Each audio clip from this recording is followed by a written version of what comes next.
So today, we're diving into a story that starts inside a really chaotic police interrogation room, where a mother's confusion and anger just boils over for hours. It's a story that kicks off with a lot of shouting and ends with a verdict that left one family feeling like justice was never really served. And we're jumping right in, inside that interrogation room with Lacricia Isaac, just moments after she's been taken into custody. And right from the get-go, you can just feel the tension is off the charts. She is agitated, she's confused, and she is making sure everybody knows it. I mean, you can feel the defiance in her voice, right? Her words really set the tone for this entire 6-hour ordeal. So this isn't some quiet, compliant wait. No, it's a constant, volatile confrontation with officers who are just trying to manage a situation that's escalating fast. And this right here, this is what it all boils down to for her. She keeps asking, again and again, one simple question. Why am I here? She wants answers, a reason for being held. And for hours, that's the one thing she just isn't getting. So that really is the big question, isn't it? Who is this woman, and how did she find herself in this room, shouting at police, completely separated from her little girl? To understand the chaos, we've got to rewind and look at the tragic events that brought her there. All right, so to get some answers, let's go back. It's Memorial Day 2022 at an apartment complex in Orlando, Florida. A neighborhood argument is about to take a turn that, well, I don't think anyone could have seen coming. And what witnesses describe, it all happened terrifyingly fast. It starts as a physical fight between two women, but it escalates dramatically when Lacricia allegedly hands her daughter a bag. Inside that bag, a loaded handgun. And then, in just a blink, a truly shocking moment. The 10-year-old pulls it out, fires, and kills Leashun Rogers right there. Okay, back in that interrogation room, Lacricia's constant questions about her rights actually give us a perfect chance to break down some of these legal ideas she's grappling with. She's clearly confused, and let's be honest, a lot of us would be too. So you can see here, she's calling the officers out straight up. She's basically saying, if you can't even tell me what detained means, that you don't know the law.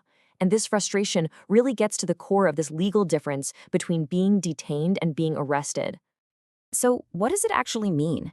Well, think of it like this. Being detained is basically a temporary hold. It's this kind of legal gray area where police have enough suspicion to say, hey, you can't leave, while they figure things out, but you haven't been formally arrested or charged with anything yet. Okay, so let's break this down side by side, because this is where it gets really important. Detainment, that's based on reasonable suspicion, and it's temporary. An arrest, though, that's based on probable cause. It kicks off the whole formal charging process, and that's when they redo your Miranda rights. And this is exactly where Lacricia is stuck, in that detained column. You can see why she's so frustrated. Now, another huge thing on her mind, her biggest fear, really, is that the police are questioning her 10-year-old daughter without her there. And the law on this is actually pretty specific. Police can question a minor, even if a parent objects, but here is the absolute key. The second that child asks for a parent or a lawyer, everything has to stop, immediately. All right, let's get back to that interrogation room. After 6 long hours of yelling, banging on the walls, and just demanding answers, the detectives are finally ready to talk to her. Just try to picture the scene.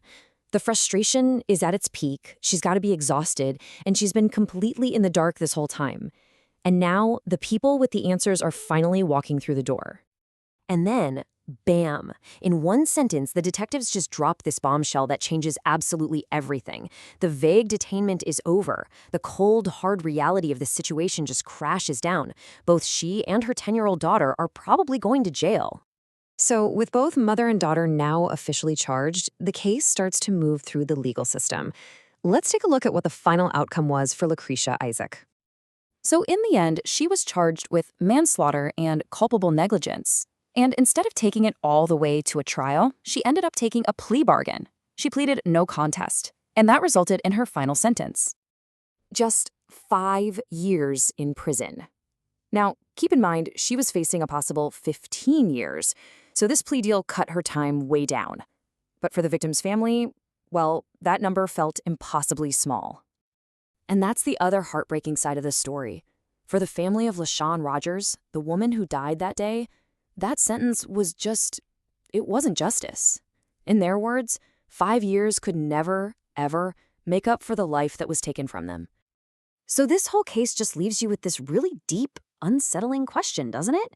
It forces you to think about this tangled web of responsibility when a child does something so adult. Where does the blame really lie? With the parent, the child, the system itself? And can any sentence ever truly balance the scales?